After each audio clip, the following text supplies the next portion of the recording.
ঠাকুরগাঁওয়ের রানীশংকৈল উপজেলার কাতিহার আরবিবি ইটভাটায় স্বর্ণের খোঁজে মাটি খুঁড়ছে সহস্রাধিক মানুষ। ওই ইটভাটায় ভাগ্য বদলের আশায় দিন-রাত চলছে যেন মাটি খনন প্রতিযোগিতা।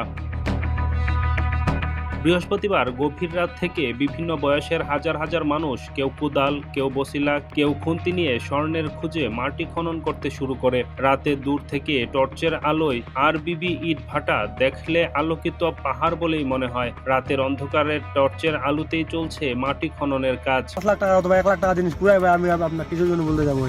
আপনি ঘুরতেছেন এদিকে, আমি ঘুরতেছি ওইদিকে, আমি যদি ভাই আপনাকে কিছুর জন্য বলবো।